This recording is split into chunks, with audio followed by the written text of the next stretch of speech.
pemirsa, untuk mengetahui penanganan korban banjir bandang di Garut, Jawa Barat, kita terhubung dengan Kepala Pusat Data Informasi dan Humas Badan Nasional Penanggulangan Bencana, Sutopo Purwonugroho. Selamat sore, Pak Topo.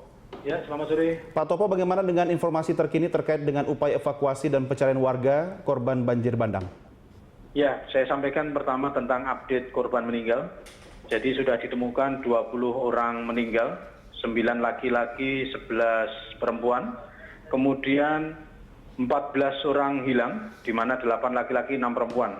Ada sebagian di sini juga anak-anak yang menjadi korban, dan pencarian masih terus dilakukan, mengingat masih ada 14 korban yang masih hilang. Sementara itu pengungsi ada 735 orang yang masih mengungsi, yang kita tempatkan di 4 pos pengungsian, yaitu di Makorem 062 TN, di Apotek Wiraprima, Rumah Sakit Guntur, dan di Posko Setda.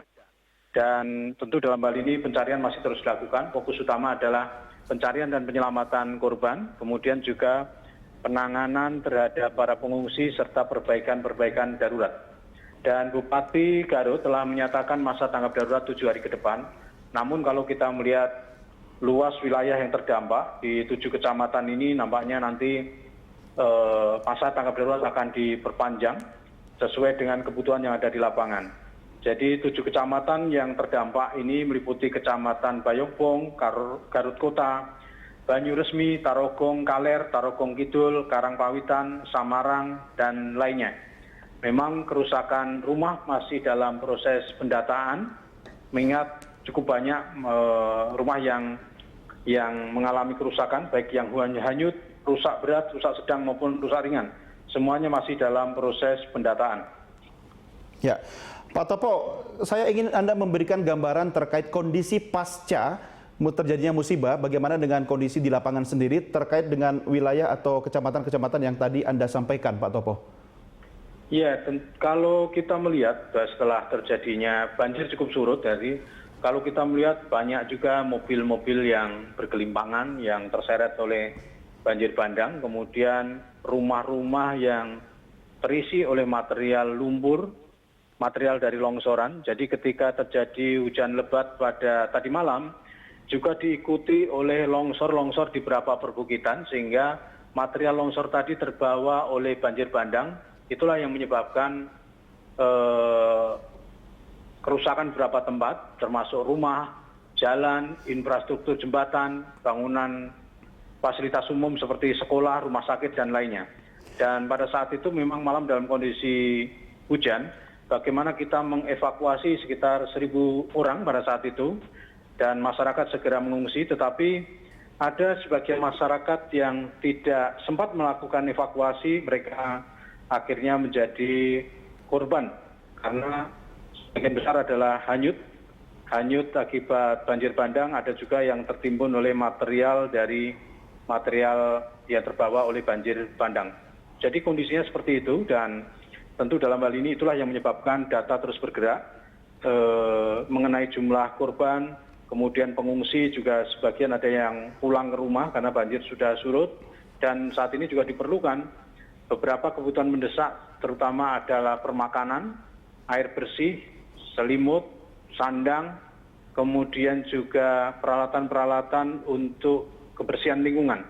Jadi ketika air surut, sebagian rumah masyarakat yang kembali ke rumah, mereka memerlukan alat-alat untuk membersihkan lumpur atau material lain yang menyebabkan kerusakan di rumah tadi.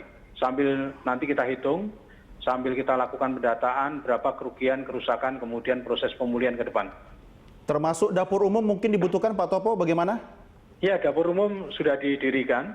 Namun kalau kita melihat ya masih perlu ada tambahan-tambahan. Jadi dapur umum sudah didirikan, posko darurat sudah didirikan, pos pengungsian didirikan, kemudian pelayanan kesehatan didirikan. Dan tak kalah penting nanti bagaimana pelayanan kita bisa menjangkau, karena biasanya pasca banjir itu 3 hari sampai seminggu itu akan memberikan dampak masyarakat gatal-gatal, diare, dan lainnya. Tentu kami akan berkoordinasi dengan Kementerian Kesehatan bersama Dinas Kesehatan untuk melakukan langkah-langkah antisipasi agar jangan sampai masyarakat yang mengungsi tadi mereka sakit. Ya, Pak Topo, dari deskripsi yang Anda sampaikan dan juga dari beberapa rekaman gambar yang kami terima, ternyata wilayah yang terdampak bencana banjir bandang ini memang cukup luas dan banyak memakan korban, baik itu kerusakan maupun korban masyarakat sendiri. Apakah waktu tanggap darurat yang ditetapkan oleh pemerintah kabupaten selama 7 hari menurut Anda cukup untuk menyelesaikan semua persoalan, atau mungkin BNPB perlu terjun untuk memutuskan untuk memperpanjang masa tanggap darurat? Alasannya apa? Ya, masa tanggap darurat memang biasanya ditetapkan pertama 7 sampai 14 hari. Ini terkait dengan pencarian korban.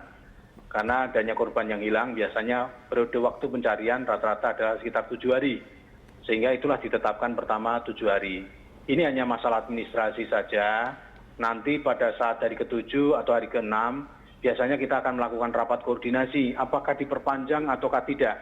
Sehingga dengan kondisi seperti itu, saya rasa nanti pasti akan diperpanjang. Mengingat 7 kecamatan terdampak demikian parah. Jadi diperpanjang apakah tambah 7 hari lagi ataukah langsung bulan dan sebagainya, kita sesuaikan dengan kondisi yang ada di lapangan. Dan BNPB hadir terus untuk memperkuat, memberikan pendampingan kepada BPBD, baik pendanaan, manajerial, logistik, peralatan, administrasi, kita berikan pendampingan bersama dengan BPBD Provinsi, kita melakukan terus bahkan sampai pasca bencana nanti. Baik. Pak Topo, terima kasih dan selamat bertugas kembali. Demikian perbincangan kami selamat sore dengan Sutopo Purwonugroho, Kepala Pusat Data, Informasi dan Humas Badan Nasional Penanggulangan Bencana.